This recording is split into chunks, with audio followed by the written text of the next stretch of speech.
저는 50년 정도 물리학을 공부하고 연구하다가 불교의 깊이에 매료가 되어 불교를 현대과학적 용어와 개념으로 해설하고자 아인슈타인의 우주적 종교와 불교라는 제목의 책과 현대물리학으로 풀어본 반야심경이라는 제목의 책을 저술한 물리학자 김성구입니다.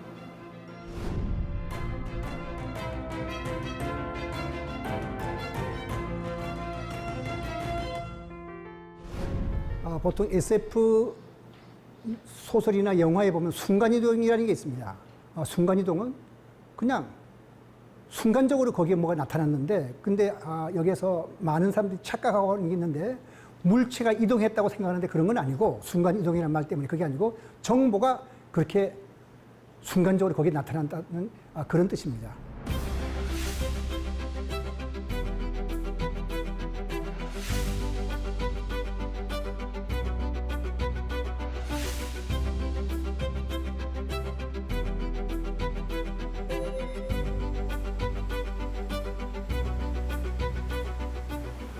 보통 원자 이하의 미시 세계에서 일어나는 현상을 연구하는 물리학 이론입니다. 물론 분자도 원자로 되어 있으니까 원자를 통해서 분자 행동을 연구하는데, 여기가 흥미가 있게 사람들이 가지는 이유는 그 미시 세계에서 일어나는 현상들은 인간이 가지고 있는 사물 인식 방식과 사고 방식 그래서 완전히 벗어나서 전혀 생각지도 못한 여러 가지 현상들을 보여줍니다. 한 가지만 말씀드린다면 이중성이라 그래가지고, 이중성이란 말은 무슨 뜻이냐면은 논리적으로 양립할 수 없는 두 가지 성질을 미시세계의 입자들은 나타냅니다. 예를 들어서 빛은 우리가 논리적으로 양립할 수 없으니까 입자라 그러면 파동일 수가 없고, 파동이라 그러면 입자일 수가 없는데, 빛은 우리가 관찰하는 방식에 따라서 입자로 행동하기도 하고 파동으로 행동하게 됩니다. 그런 뜻에서 그냥 여기서는 간단하게 미시세계의 현상을 연구하는 학문이라고 말씀을 드리면 적당하겠는데, 근데 이제 특별하게 양자라는 이름에 대해서는 제가 설명을 드릴 필요가 있을 것 같습니다. 양자라는 건 덩어리란 뜻입니다. 그러니까 미시세계에서는 물리량들이 연속적으로 값을 갖지 않아요. 예를 들어 우리가 사람의 키라 그런다면은 뭐 어린애기는 50cm, 어른은 뭐 2m 한다면 그 사이에 모든 값을 갖는데, 미시세계에서는 그렇게 되지 않고 1이라는 값을 가지면 1.5라는 값을 가지는 게 아니라 1, 2, 3, 4 이렇게 하시고 띄엄띄엄 덩어리로 행동하기 때문에 양자라는 이름이 붙은 겁니다.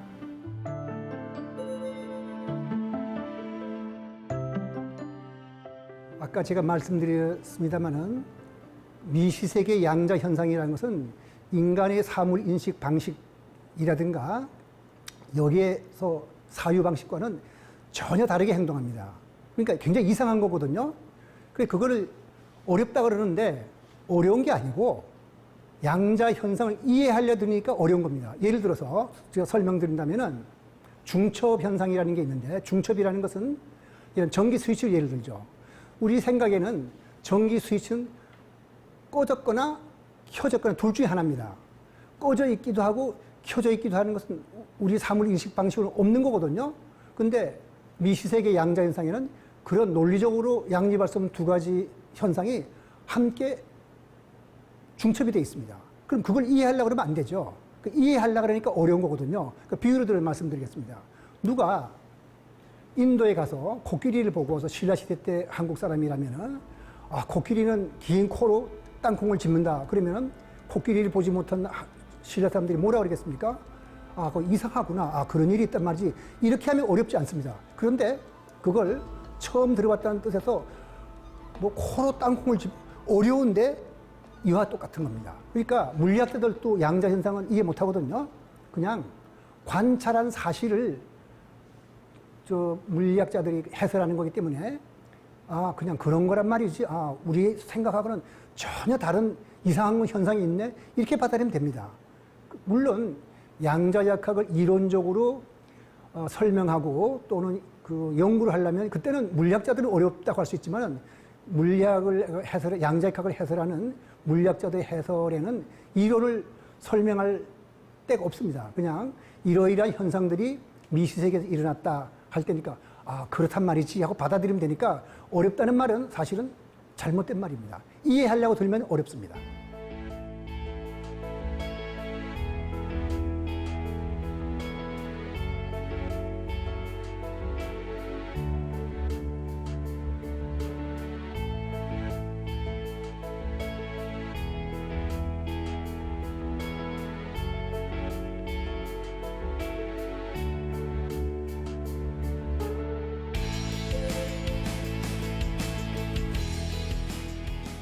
불교 교리를 읽다 보면 우리가 알 수 없는 말이 있습니다. 예를 들어서 존재, 비존재를 떠나서 중도를 취한다.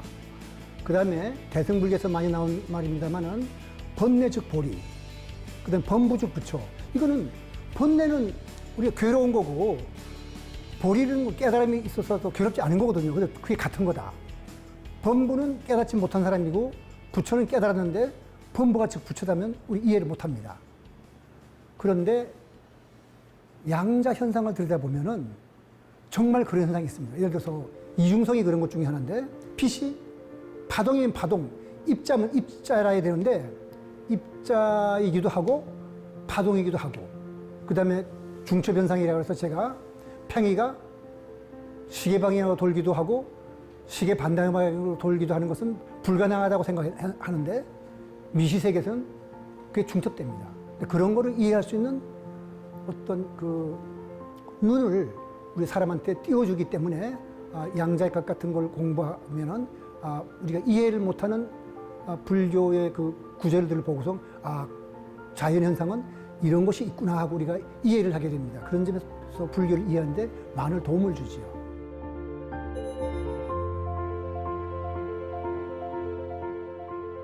불교에서 말하는 세계는 5원, 12처, 18개라 그래가지고 쉽게 설명드린다면은 우리가 보통 눈, 귀, 코, 입 해가지고 5가지 감각기관으로 보는 세계를 오관이라고 그러는데 불교는 거기에 마음을 덧붙여서 소위 안, 이, 비, 설, 신, 의라는 마음까지 넣어서 6개의 감각기관으로 바라본 세계를 말합니다. 근데 그 세계라는 것은 바로 과학이 바라본 세계하고 똑같습니다.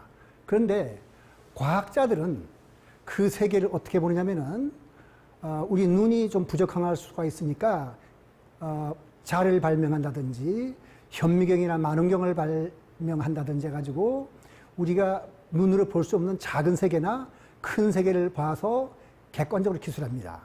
근데 불교에서는 그렇게 하질 않고 우리의 편견과 선입견이 우리로 하여금 사물을 잘못 보게 만들기 하기 때문에 과학기술자들이 아무리 좋은 도구를 발명해서 관찰하더라도 사물의 본질을 잘못 보게 만든다고 불교 생각합니다. 예를 들자면은 뱀을 보고 놀란 사람은 그 다음에 노끈을 보고 뱀인 줄 알고 놀라거든요. 새끼줄을 보고. 우리 속담에도 있지만은 자라보고 놀란 것은 속뚜껑 보고 놀란다. 그래서 불교에서는 우리의 편견과 선입견으로 인해서 사람들이 없는 것을 있다고 보고 있는 것을 없다고 보기 때문에 그것을 마음을 잘 다스려서 사물이 있는 그대로 봐야 된다고 말씀을 우리가 하는 겁니다. 그런데 제가 비유로 들어 설명드리자면 이렇게 말씀드릴 수 있겠습니다. 백남준의 비디오 아트를 예로 든다면은 과학기술자가 백남준의 비디오를 보고서 어떤 파장의 빛이 어떻게 조합을 이룰 때 저런 빛이 나올 수 있고 저런 색채가 나올 수 있는지를 물리학의 전자기 이론과 색채학을 통해서 완벽하게 설명할 수 있습니다. 그 다음에 어떤 진동수의 소리가 어떻게 다른 것과 조화를 이룰 때 저런 소리가 나올 수 있는지를 음향을 통해서 완벽하게 설명할 수 있습니다. 그런데 그 과학기술자는 한 가지 설명 못한 게 있습니다. 백남준이 전하고자 하는 예술성이거든요. 그런데 이 예술성은 과학기술자가 아무리 분석한다 하더라도 알 수 없는 겁니다. 그래서 만일 어떤 사람이 백남준이 전하고자 하는 예술을 듣고 감동해가지고 그 비디오 아트에서는 이러이러한 감동을 전하더라 하면 이 과학기술자는 아니 그런 예술성이라는 게 도대체 뭐야? 그걸 객관적으로 증명해봐. 자료를 내봐. 이렇게 말할 겁니다. 그것처럼 똑같은 걸 봤는데 보통 사람들은 분석적인 사고에 의해서 어떤 거 한 가지만 보고 그다음에 불교의 선성들이나 부처님과 같은 분은 우리가 못 봤던 예술성을 본 것처럼 사물에 감춰진 어떤 진실을 봤다 이런 뜻에서 서로 한쪽은 못 본 걸 다른 쪽에서 말하지만은 그것은 서로 다른 것을 본 것이 아니라 같은 걸 보고 서로 다른 면을 본 것입니다. 그런 차이가 있습니다.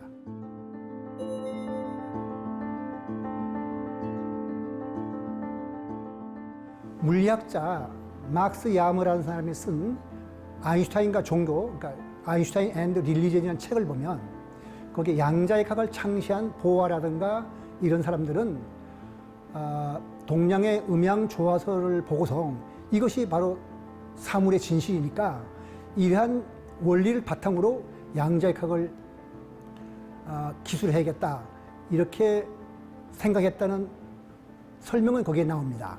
그런데 아인슈타인 본인은 불교에 대해서 어떤 흥미를 느꼈는지 모르겠습니다만 적어도 한 가지 제가 말씀드리고 싶은 것은 불교의 가장 핵심적인 이론은 연기법인데 연기법은 그 자체도 과학입니다. 다시 말해서 아인슈타인의 상대성 이론이라든가 진화론, 양자역학, 정보 이론과 같은 것들은 모두 연기법을 그 바탕으로 삼고 있습니다. 연기법이라는 말을 사용하지 않지만 그런 뜻에서 그 불교가 과학자들한테 깊은 흥미를 불러일으킨다고 할 수 있는데 실제로 불교에 대해서 정말 흥미를 가진 사람들은 심리학자들과 신경과학자들입니다. 그 사람들이 불교의 선과 명상에 주는 심리적 효과에 주목하고 지금 뭐 거의 유행이라고 할 정도로 서양에서는 마음챙김 명상이 유행을 타고 있다고 하는 정도로 제가 말씀드리겠습니다.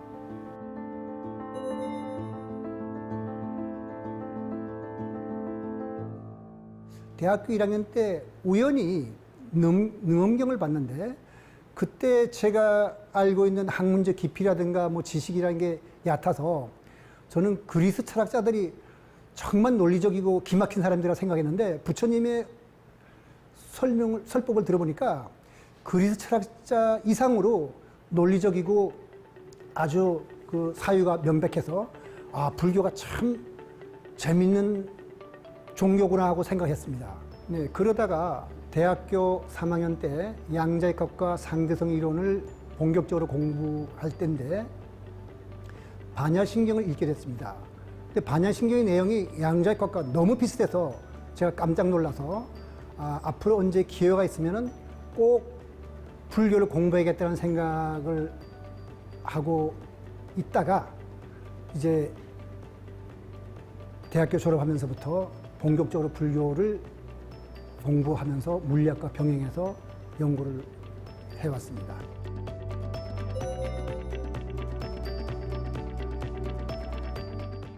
불교의 핵심 교리는 연기법에 다 들어있습니다만 연기법을 풀이하면 결국은 공과 중도가 됩니다. 근데 반야신경은 굉장히 짧은 경전이지만 공과 중도에 대한 모든 이치가 다 들어있기 때문에 여기서 제가 짧은 시간에 공과 중도를 다 말씀드릴 수는 없고 한마디만 말씀드리겠습니다. 조견 온 개공 도일체 고액이다. 그게 우리가 들으면 이상합니다. 어떻게 모든 것이 공하다는 걸 알고선 일체의 고통에서 벗어나는가 하는 것은 설명을 드리자면 한 가지 예를 들겠습니다.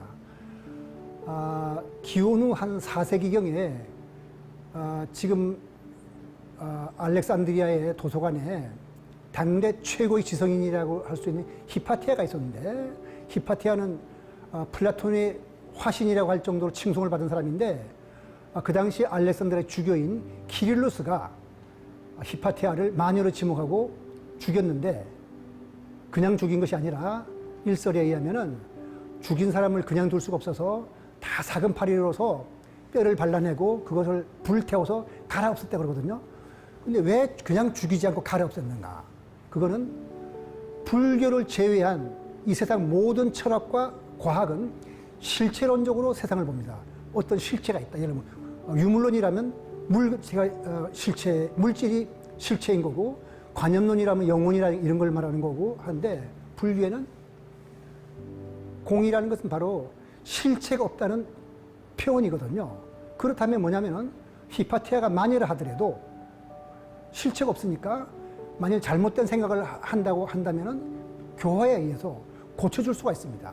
그러면 만일 키릴로스가 실체론자가 아니고 공의 이치를 알고 중도를 알았더라면 이것은 이 사람이 잘못 생각을 하고 있으니까 내가 교화를 통해서 바꿔주면 되겠다 해서 아마 교육을 시켰을 겁니다. 그 점에서 원리적으로 불교가 평화와 포용의 종교라는 이름을 듣는데 그 이유가 바로 공과 중도로서 반야심경이 그 사실을 잘 설명하고 있는 경전이라고 말씀드릴 수가 있겠습니다.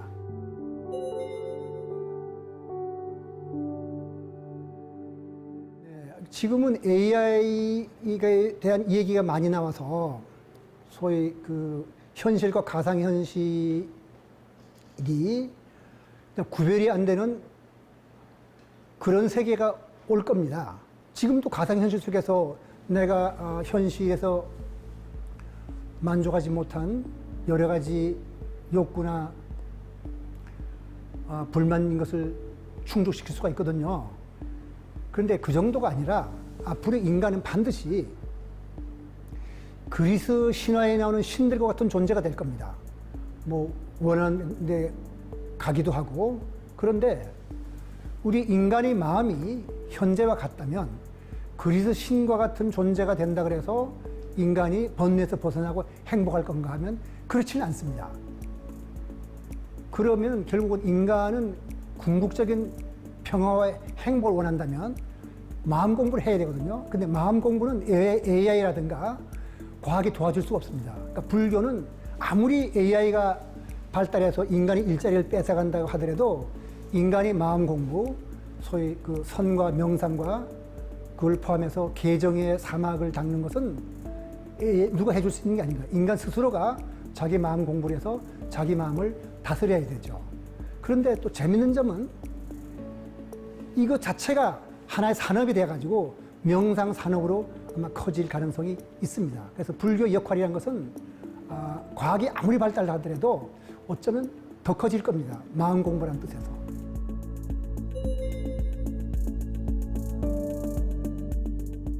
지금 함양약천사에서 불교 과학 아카데미를 개설해서 지금 그 한 20명 정도의 사람들을 두 반으로 나눠서 매달 불교를 현대 과학적 용어와 개념으로 강의를 하면서 수행을 1박 2일로 하고 있습니다.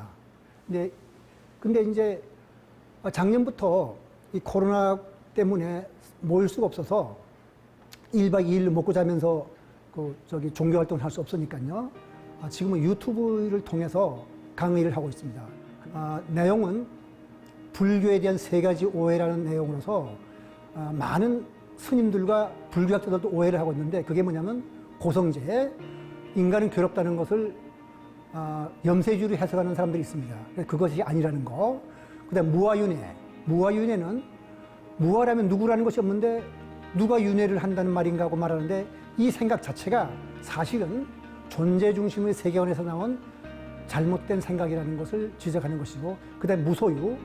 법정 스님이 무소유를 말씀하셔가지고 마치 불교가 뭐 가진 거 다 없이 그냥 빈털터리로 사는 것을 권하는 종교처럼 오해를 하고 있는데 그게 아니로 부처님은 인간한테 제가자들이죠.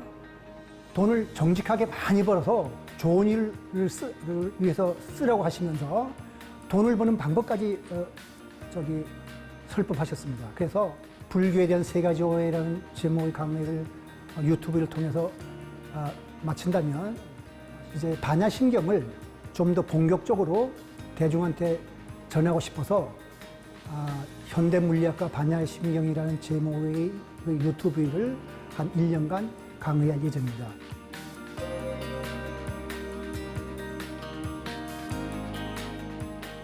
법구경 개송 1, 2, 3, 4를 제일 좋아하는데 여기서 3에 대해서 말씀드리겠습니다. 그는 나를 헐뜯었다. 그는 나를 때렸다. 그는 나를 이겼다. 그는 내 것을 뺏었다. 이런 생각을 하는 사람에게서는 미움은 떠나지 않으리.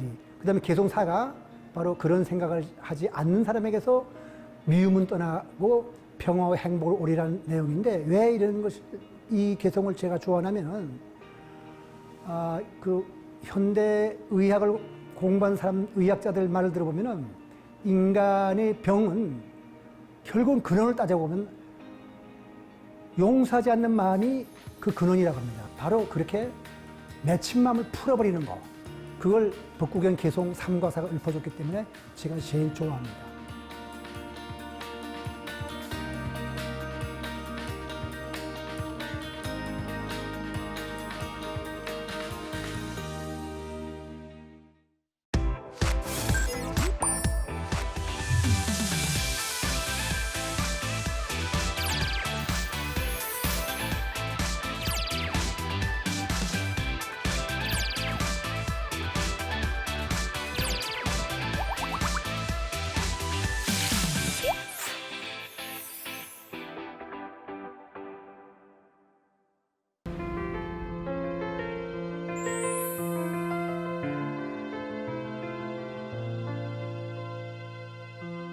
명상을 통해 내 삶을 멋지게 경영하고 싶은 명상하는 한의사 왕혜문입니다.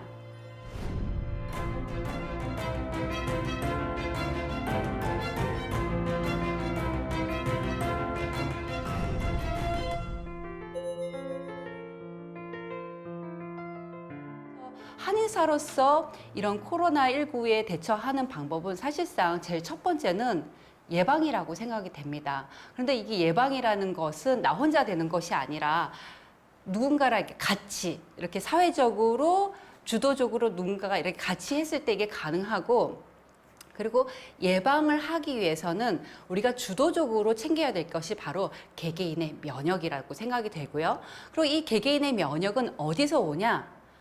사실 이것도 매일매일 나의 체력에서 비롯됩니다. 그러니까 결국은 뭐냐면은 매일매일 살아가는 나의 모습, 특히 매일매일 나의 컨디션, 마음의 컨디션, 몸의 컨디션이 이것이 잘 챙겨가고 이것이 지속이 됐을 때 비로소 나의 면역력이 좋아지고 키워진다라는 거예요. 그래서 이 면역력이 좋아졌을 때 또한 예방 차원에서 많은 것을 예방할 수 있고 나를 지킬 수 있는 힘이라고 생각이 됩니다.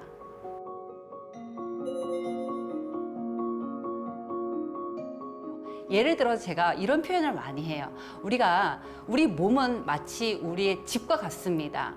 집이 오래되면은 사실상 낡게 되게 되고, 또 집을 오래 사용하다 보면은 짐이 많아져요. 그런 상황에서 보수공사라든가 인테리어를 하고 싶을 때 우리가 첫 번째 하는 게 대청소입니다. 아무리 내가 예쁜 인테리어를 하고 싶어도 좋은 거를 정말 정리가 안 된 상황에서 얹게 되면은 거기에 대한 가치가 없기도 하고 오히려 무용지물이거나 하나가 더 쌓이게 되는 격이 되거든요. 그래서 내가 무언가를 더 하나 얹거나 보수공사하기 위해서는 반드시 대청소가 필요합니다. 이 대청소를 할 때 보면은요, 단순하게 쓸고 닦을 정도가 아니라 정말로 필요할 때는 벽을 뜯어야 되기도 하고 전반적으로 다 치워야 돼요. 이런 거를 우리가 얘기를 하기를 해독이라고 얘기를 하는데요. 이 해독을 통해서 내 몸에 있는 불필요한 거를 싹 치우게 되면은 궁극적으로 이 한의학에서 얘기한 거어생신, 즉 몸에 불필요한 게 빠져나가야지만이 새로운 게 생성이 잘 되고 그 자리에 신진대사가 잘 이루어진다, 이렇게 이야기할 수 있습니다.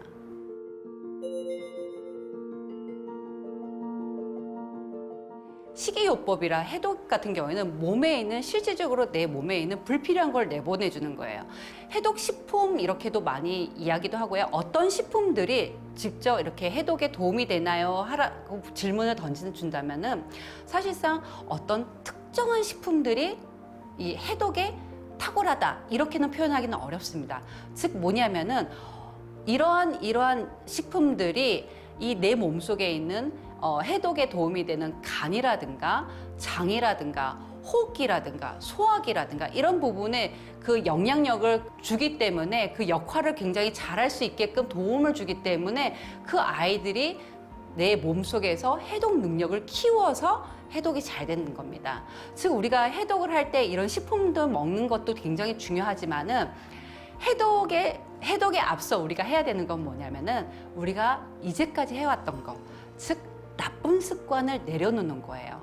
그러니까 즉 식이요법이라는 거는 단순하게 건강을 위해서 하는 것뿐만 아니라 식이요법을 통해서 내가 평상시에 갖고 있던 나쁜 습관들, 악습을 내려놓는다라는 거죠. 즉 이렇게 좋지 않은 과식이라든가 정크푸드 아니면은 무분별하게 먹는 음식들을 내려놓는 순간에 그것이 조금 하나의 큰 청소가 되고 거기에 내 몸에 필요한 영양소가 들어왔을 때 제대로 내 몸을 운영을 하고 그 영양소를 통해서 내 몸이 제대로 순환이 되고 작용을 한다라는 거예요.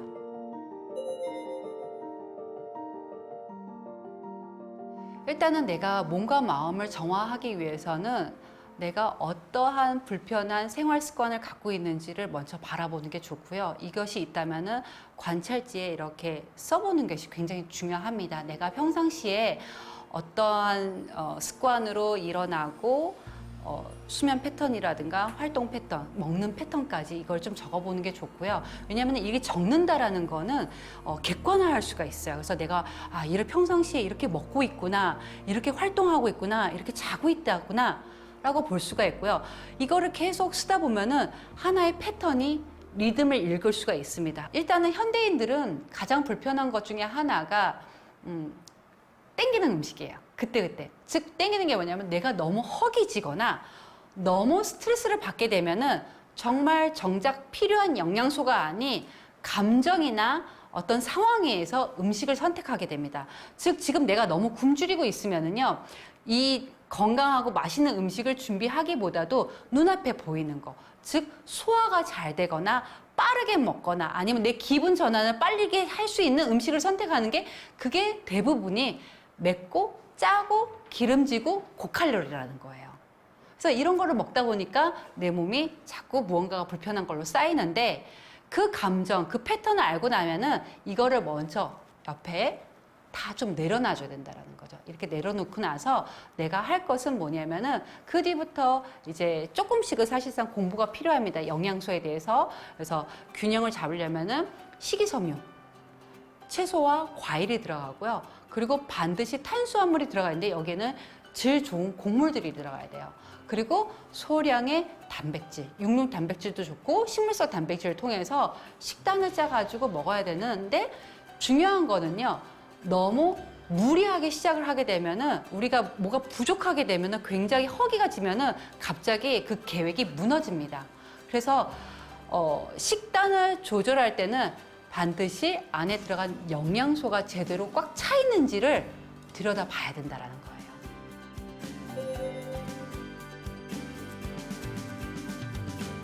몸의 해독이라는 것은 먹는 걸 통해서 여태까지 내가 필요했던 거를 영양소를 채워주고 그러면서도 나쁜 거를 비워주는 역할에 대해서 중점을 뒀다라면은 사실상 마음의 해독에 있어서는 저의 경우에는 매일매일 하는 명상이 큰 도움이 됐습니다. 그게 왜냐면은 우리가 살면서 매일매일 내 의도하고 관계없이 생각이 왔다 갔다 하고 그 생각이 왔다 갔다 했을 때 분명히 감정이 왔다 갔다 하는 경우가 많아요. 근데 이것이 외부 상황에 의해서 이런 상황들이 발현되는 경우도 있지만은 외부 상황하고 관계없이도 끊임없이 우리는 여러 가지 생각을 하게 됩니다. 그런데 이런 생각이 단순하게 생각에서 넘어가는 것이 아니라 이런 생각을 하게 되면은요, 거기에 따른 감정이 일어나요. 그 감정이 일어나게 되면은 어떠한 신체 반응이 생겨나고 그 신체 반응은 반드시 몸에 영향을 줍니다. 그래서 중요한 거는 내 마음이나 생각을 통해서 시작이 되는데 나중에는 몸에까지 영향을 준단 말이죠. 그러면은 이거를 그러면은 처음부터 몸이 아니라 마음 쪽에 중점을 둔다면은 마음의 해독, 즉 그때그때 생긴 생각이라든가 일으킨 감정을 그때그때 해소하고 감정에 대한 찌꺼기를 내보낸다면은 거기에 더 이상 크게 부풀어나지 않는다라는 거예요. 그래서 그 순간에는 제가 많이 했던 부분 중에 하나가 바로 명상입니다.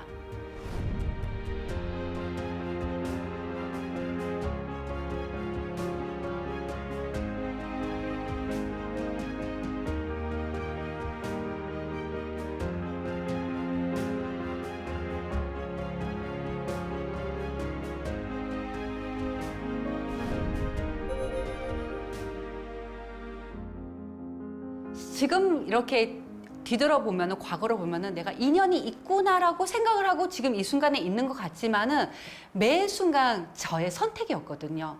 왜냐면은 시작은 우리가 요가원에서 같이 명상을 공부하고 그 명상을 공부하는 도반들이 있었어요. 그들하고 뭘 했냐면은 명상 책에 관한 스터디를 했었단 말이에요.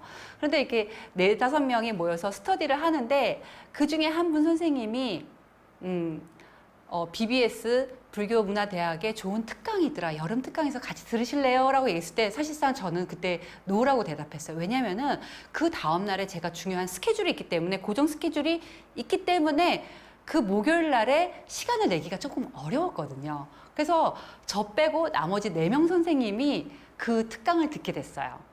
그런데 어느 순간 안 되겠다. 다음 주도 나도 들어야 되겠다. 그럼 이건 저의 선택이잖아요. 그러면은 그 순간에 제가 수업을 다 듣고 나서 4주의 특강을 끝나고 나서요.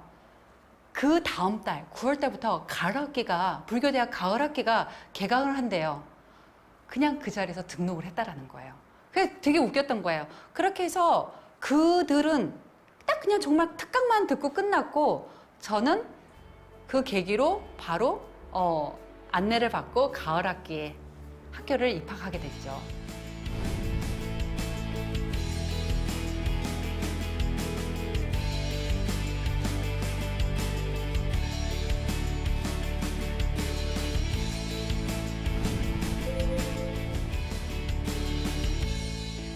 그런 것 같아요. 제가 살면서 너무 힘든 시기에, 그리고 힘든 시기를 지나갔을 때 수행을 만난 것 같다라는 생각이 들어요. 그러니까 지나가고 나서 보니까. 그리고 수행을 통해서 내 삶을 어떻게 운영을 하는지를 이렇게 바라볼 수 있다라는 거는 그 내적 힘이 굉장히 커졌다라는 거예요. 즉 뭐냐면은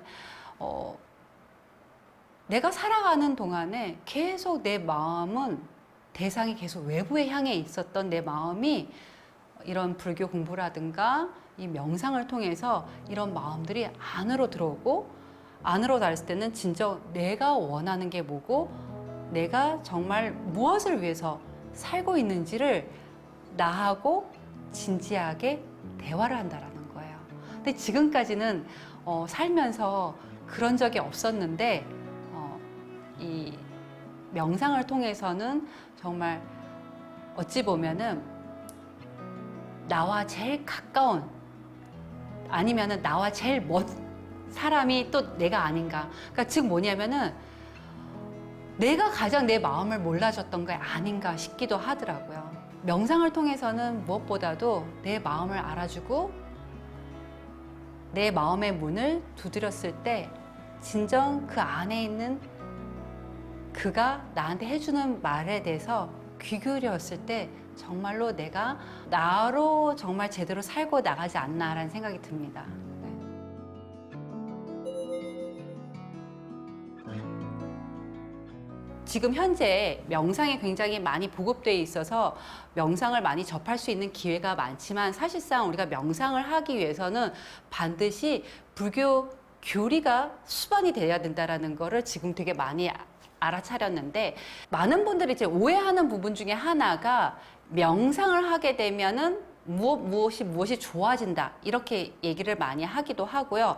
그 중에 하나가 긴장도 완화가 되고, 긴장이 완화되니까 통증도 해소되고, 통증이 해소되니까 무언가가 많이 편안해진다.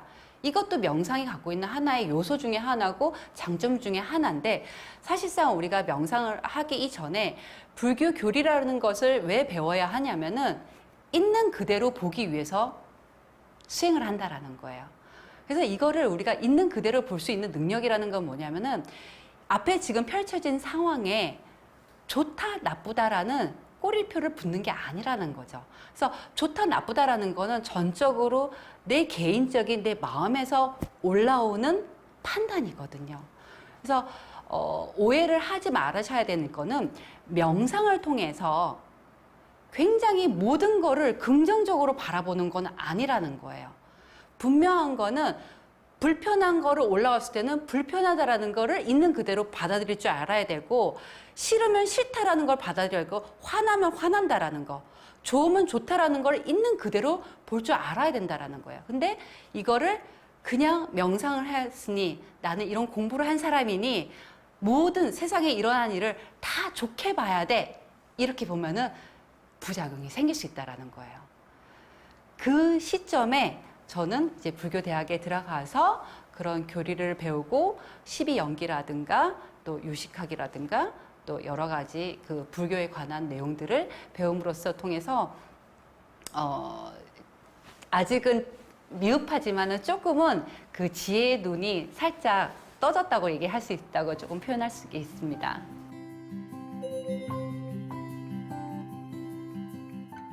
시작은 바디 스캔을 먼저 할 건데요. 왜냐하면 우리가 마음을 본다라는 것은 사실상 처음부터는 시도하기가 조금 어려울 수가 있어요. 그래서 몸이라는 것을 먼저 여기에다가 집중을 하게 되는데요. 눈을 감고 일단은 내 몸에 있는 부위별로 스캔을 하는 거예요. 그래서 눈을 감고 머리부터 발끝까지 내려가는 것도 좋고요. 아니면은 반대로 발끝에서 올라가는 것도 좋은데, 저는 평상시에도 머리부터 내려가는 경우가 많아서 이렇게 앉아 있다면은 머리에 있는 정수리 부분을 한번 마음을 모아 보고요. 그리고 지금 이 순간 그 느낌이 어떤지 살펴보고, 그 다음에 이마, 코끝, 나의 입술은 느낌이 어떤지, 나의 턱은 어디쯤에 있는지, 그 다음에 양쪽 어깨, 그리고 내려와서 몸통, 오른손, 왼손, 그냥 그저 판단 없이 나의 몸을 들여다봅니다. 그리고 나의 허벅지, 무릎, 발목, 발가락 순으로 한번 머리부터 발끝까지 스캔을 합니다. 이런 식으로 나의 몸을 하루에 2번 내지 3번 정도를 이렇게 마음을 이 주의를 기울이게 되면은 긴장한 부분이 이렇게 이완이 돼요. 이렇게 먼저 한번 내 몸에 있는 부분을 감각을 먼저 살피고, 이 부분이 어느 정도 긴장이 풀어진다면은 다시 호흡으로 돌아와서 나의 호흡을 관찰하는 거예요. 그래서 이때는 위치는 코끝도 괜찮고, 아니면 숨이 들어오고 나가는 가슴 쪽도 괜찮고요. 배 쪽을 보셔도 괜찮습니다. 그래서 이 순간에는 정말 있는 그대로 나의 호흡을 바라보는 거예요. 들어오는 숨이 길면 기는 대로, 나가는 숨이 길면 길대로. 그러니까 어떤 생각을 하지 마시고요. 그냥 관찰하듯이, 그냥 있는 대로 보듯이 나의 숨이 어떻게 들어가고 숨이 어떻게 나가는지를 있는 그대로 바라봐 주는 거죠.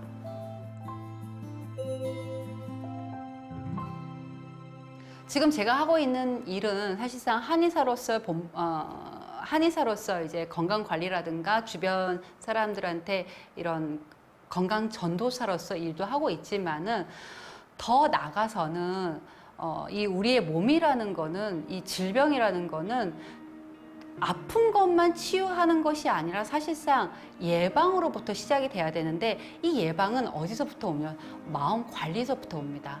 그날 나의 컨디션뿐만 아니라 내 마음을 어떻게 운영하고 관리하냐에 따라서 나의 몸의 컨디션이 달라지고, 그래가 내 마음이 태도가 달라지면은 그 실행하는 몸의 행동력이 달라진다라는 거예요.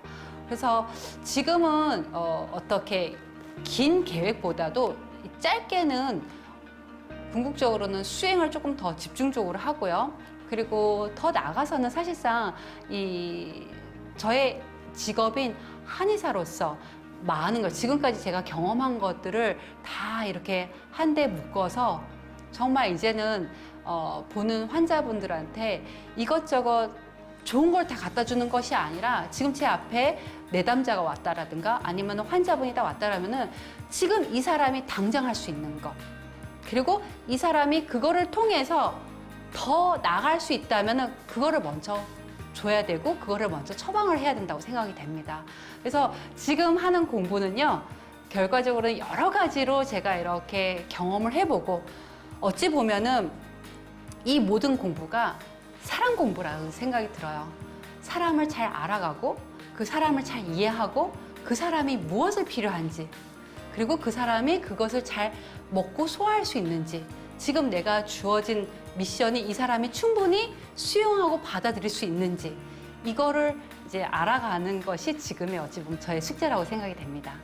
수행은 제 삶의 긴 여정에 있어서 함께하는 절친입니다.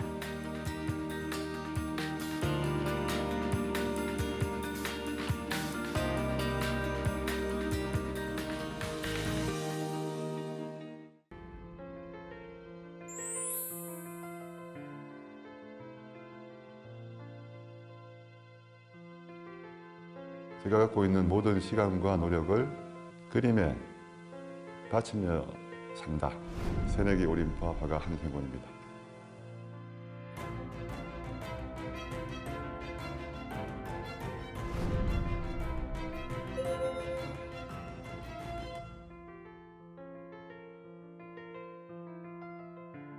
보통 좀 젊은 시기나 아직 자기 중심이 잡히지 않는 때에 많이 방황하게 되지 않습니까? 저도 이제 그런 시절을 보낸 게 노란버스라고 할 수 있겠습니다.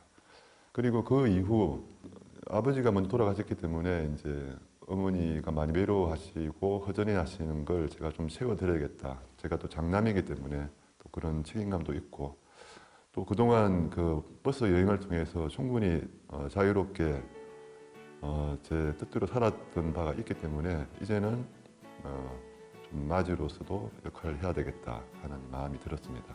지금은 이렇게 정착 화실에서 작업을 하고 있습니다.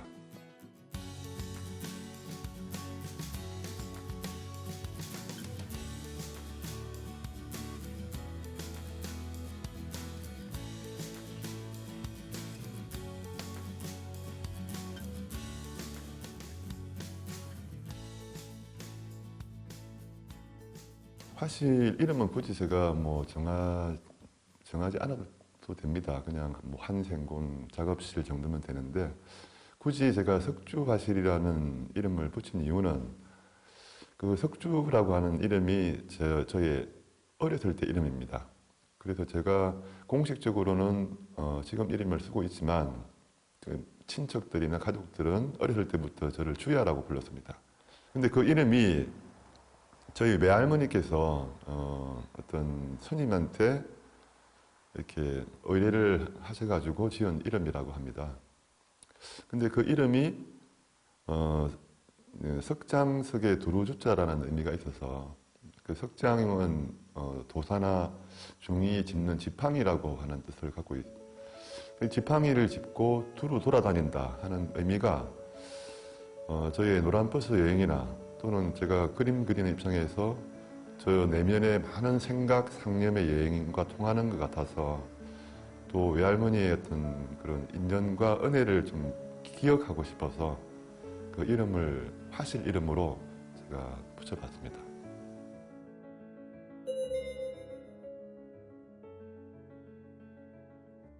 그러니까 그림의 출발이 어떤 정보, 지식에서 나오는 것이 아니라 자기의 가장 깊은 내면의 울림에서 같이 움직인다고 저는 보고 있거든요.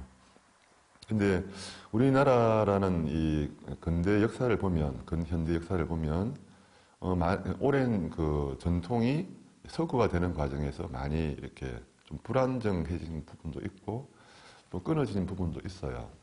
그래서 지금 미술의 그 흐름이 이전에 이제 한국화, 옛날 이름으로 동양화적 전통이 지금은 서양화 전통으로 또 서구의 여러 미술의 그 형식들을 많이 지금 수용해 왔지 않습니까?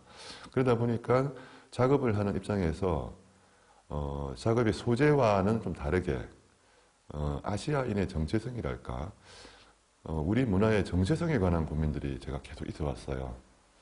그래서 저는 그 부분을 해결하는 그 실마리로서 내가 태어난 곳, 나를 낳아주신 어머니와 함께 살면서 그 문제를 고민해보자 하는 생각을 오랫동안 해왔습니다. 그게 마침 그렇게 그런 고민의 맥락과 또 장수가 같이 이렇게 합해진 것입니다. 예, 그게 지금 제 화실이 여기 있는 하나의 의의라고 할 수 있습니다.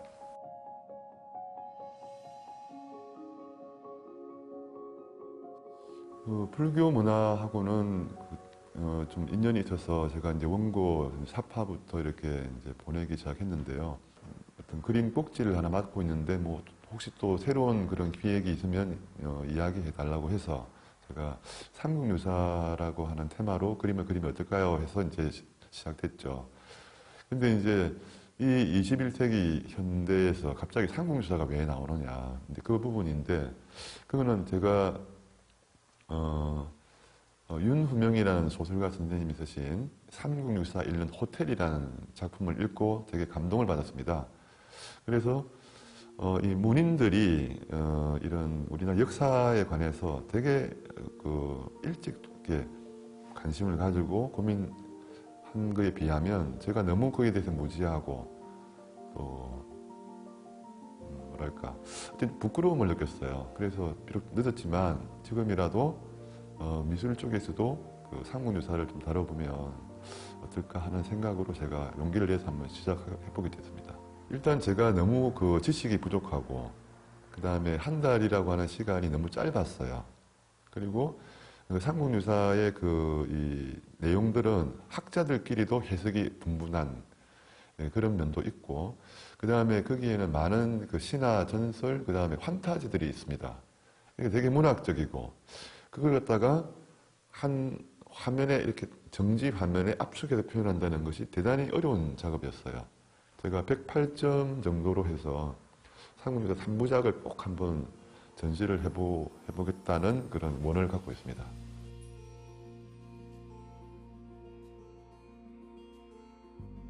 이 삼국유사 이 그림들은 아직 제가 개인전으로 발표를 안 했습니다. 지금 아직 작업 중인 그림들입니다. 근데 한 10년 넘었네요. 벌써 거의 10년쯤 되는 주제고 아직도 완성이 안 된 또 앞으로 계속 제가 그려야 될 그림입니다. 제가 총 108점 정도로 일단 잡았고요. 그 첫 번째 그림 중에 제일 첫 번째 그림이 요 앞에 있는 요 그림인데 저 그림은 제목이 구지가라고 했습니다. 저 그림 같은 경우는 이 가야국 그 건국 설화에 나오는 김수로 왕과 그 다음에 인도인지 정확하지 모르는 그 아유타국이라고 하는 지금도 학자들이 그게 정확하게 어딘지 이렇게 설이 많은데 그 아유타국의 공주 허황옥이라는 두 분의 만남에 관한 이야기. 그래서 가야국이 어떻게 만들어졌는가는 제일 첫 번째 건국 설화에 나오는 그 노래입니다. 그래서 우리 교과서에도 예전에 나왔었는데 그부가 머리를 내밀어라. 만약 머리를 내밀지 않으면 구워 먹을 테다. 뭐 이런 그런 내용으로 그 삼국유사에 나오는 우리 옛날 그 노래의 원형이 가락은 모르지만 가사는 그런 의미다라고 해서 배웠던 기억이 나거든요. 그걸 한번 그려본 것입니다. 네. 그 옆에 있는 그림은 그 맹아드간이라고 또 삼국유사의 한 스토리 중에도 나와요. 그래서 눈이 멀었던 아이가 기도를 해서 눈을 뜨게 된다는 이야기입니다. 그래서 저는 눈을 뜬다는 이 의미가 불교적으로 어떤 분명 메시지가 있을 거라고 봐요. 예.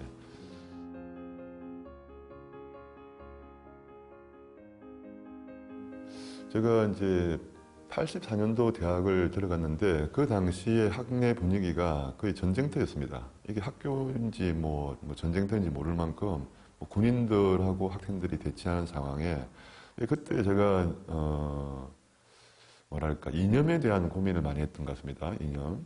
그리고 그 이념이 이제 서로 상충될 때 어떤 또 그런 그 뭐랄까 싸움이 벌어지는가 또는 그 이념의 척도에 의해 가지고 어떻게 또 사람이 이렇게 평가됐는가 하는 고민들을 많이 했어요.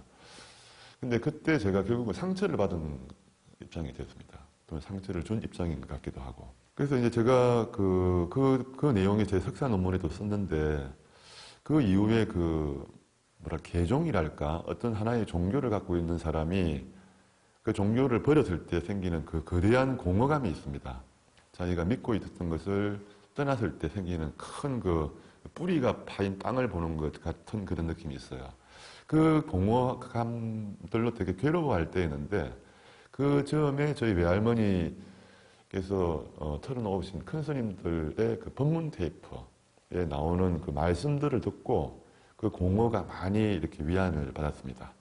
가령 그 법문 중에 한 가지 예를 든다면 이런 거죠. 물에 뜬 달을 건드리 하지 마라. 물에 뜬 달을 건드리 하지 말고 그 생각을 돌이켜서 너의 눈을 봐라. 이런 말씀 같은 거 말이죠. 제가 이제 그런 말씀을 듣고 그리고 무엇보다도 그게 단순한 말씀이 아니고 저희 어머니의 어머니잖아요. 외할머니.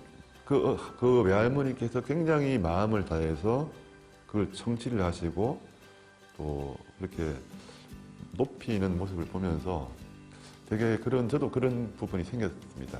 그게 단순한 어떤 하나의 말씀이었다면은 그렇게까지는 아니었을 텐데 저하고 굉장히 관계 깊은 분이 그런 내용들을 굉장히 흠모하시고 하기 때문에 저에게도 자연스럽게 어떤 믿는 마음이 생겼다고 할까요? 네, 그런 인연이 있습니다.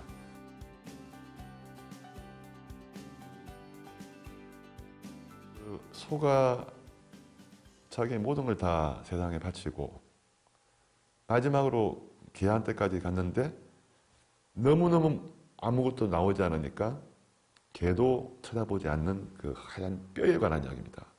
근데 그 뼈가 몇 년 동안 일광을 받으니까 그 안에 구멍까지 전부 투명하게 맑아지는 느낌.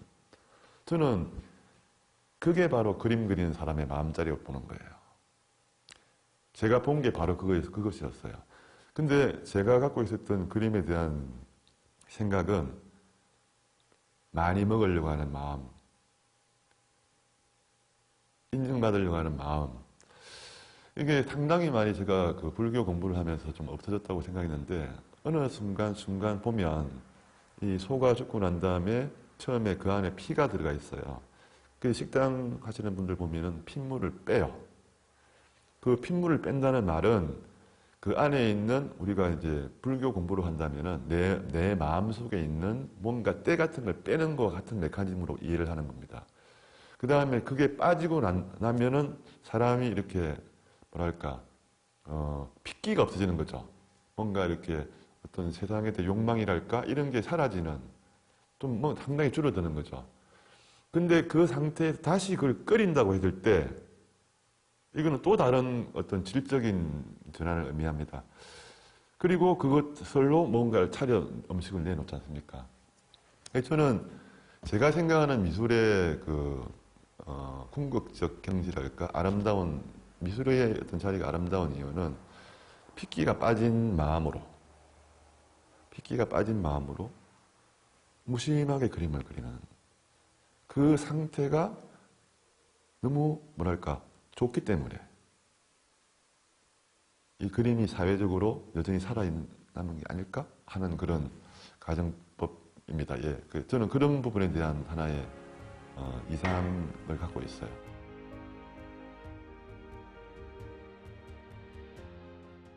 제가 거기 어떤 글에 그리고 싶은 마음도 안 생기고 내 안에 있는 화고도 사라졌기 때문에 소와 사람이 함께 없어진 인후구망의 상태다 하고 제가 그 성가의 15도의 이야기를 꺼낸 게 제 마음에 그게 사라져 버렸어요.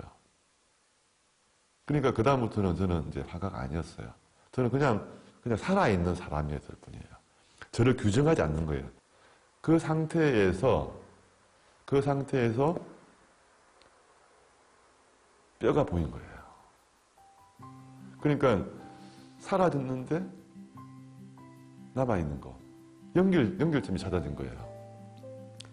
물거품처럼 터졌는데 그게 그러니까 색적 시공 공적 지색 이야기예요. 없는데 있는 느낌이 이거다 하는 걸 잡은 거예요. 그 뼈 가루에서. 그래서 제가 그 전에 제가 그림을 포기라기보다는 자연스럽게 이렇게 불꽃이 사라져버린 어떤 때를 포말의 시기, 그 물거품이 터지듯이 그냥 다 없어져 버렸어요. 근데 그것을 채운 것이 뼈가루였어요.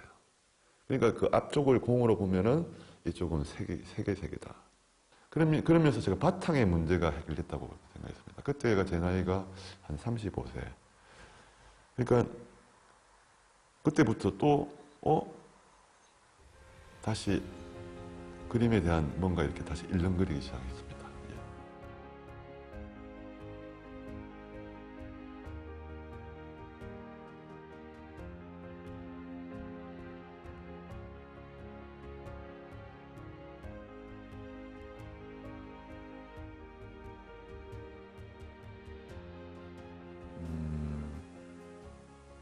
제 그림도 저는 그렇게 생각하거든요.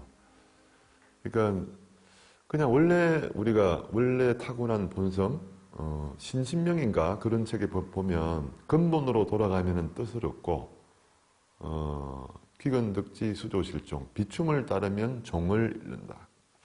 그런 말씀이 있어요.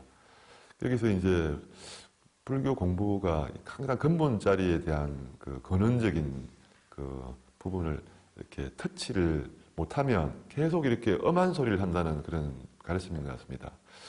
그래서 제가 간단하게 이제 몸을 한번 움직여 보면 지금 제가 지금까지 그림을 그려왔던 이 부분에서 이렇게 손을 한번 제가 들어보겠습니다. 근데 일단 손을 한번 내려보겠습니다. 이렇게 내리면 마음속으로 여기가 큰 그릇이 있다고 했을 때 이 손을 쭉 내리면 점점 바다 깊이 또는 물속 깊이 들어가다 보면 어딘가 닿아요. 이 닿이는 느낌이 되게 중요하다는 겁니다. 닿이는 느낌.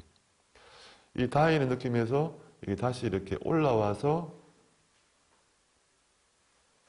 또 어딘가 닿아요. 저는 이게 그 미술의 그 전시와 그 관람 행위라고 생각합니다. 그래서 이게 좀 어려운 이야기인지 모르겠는데 어쨌든 간에 이 닿이는 부분이 어디냐면은 비유를 하자면 모든 음료수의 세계에서 닿이는 부분은 맹물의 상태라는 것이죠. 우리 마음속에서 우리 마음에는 여러 가지 예를 들면 번뇌망상이라고 하는데 그 번뇌망상도 일종의 음료수의 세계라는 것입니다. 그럼 번뇌망상이 사라지면 그냥 순수한 물만 남지 않겠냐는 것이죠. 그러니까 제가 생각할 때 예술 감상의 제일 첫 번째 좋은 상태는 다 음료수구나. 맹물의 마음으로 음료수의 맛을 이렇게 시험을 해보신다고 생각하면서 접근하면 어떨까?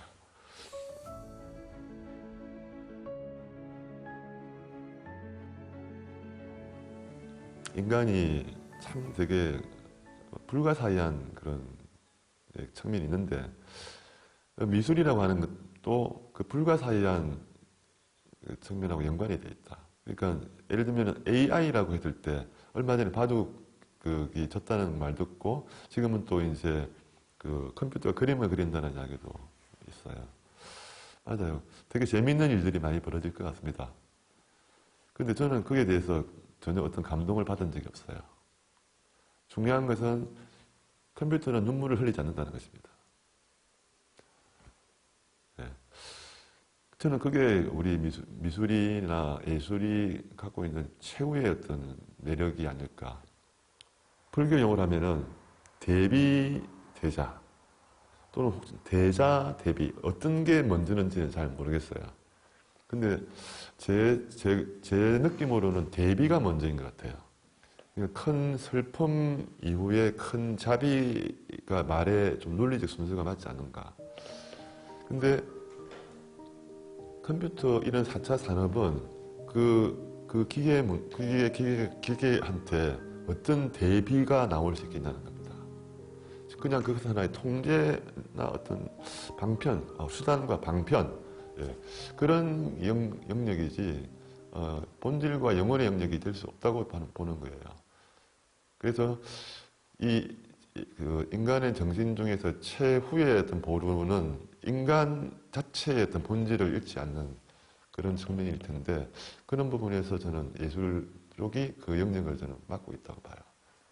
그래서 시대가 바뀌더라도 인간이 여전히 눈물을 흘릴 수 있다면, 즉 대비의 상태가 된다면 그 눈물을 다시 또 훔쳐줄 수 있는 대자에까지 또 열리지 않겠나. 그래서 눈물이 없는 기계, 눈물이 없는 물질이 인간을 갖다가 이끌게 되면 대단히 그 비인간적인 세계가 될 것 같아요.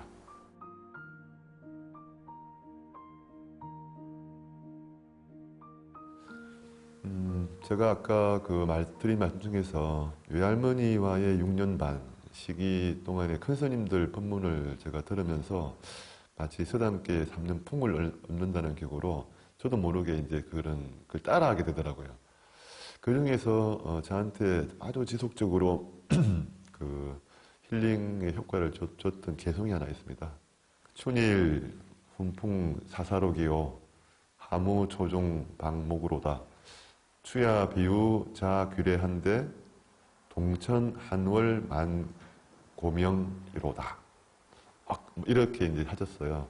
그 내용은 봄날 따뜻한 바람에 풀들은 아주 새록새록 이렇게 실실이 푸르다는 그런 풍경화 같은 구절이고, 두 번째는 하무 초중 방모구 여름 무성한 풀 가운데 소를 놓아서 기르니 추야 비유 자길에 가을들 살이 찐 소가 스스로 집으로 돌아오고 동천 한월 만 고명 겨울 그 차가운 달이 만고에 밝았으라, 이런 말씀 내용이었어요.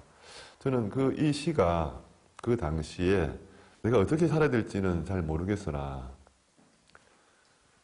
그 시에 뭔가 이렇게 큰 그런 그림이 들어있는 것 같았어요. 그래서 여름 무성한 풀 가운데 소를 놓아 기른다.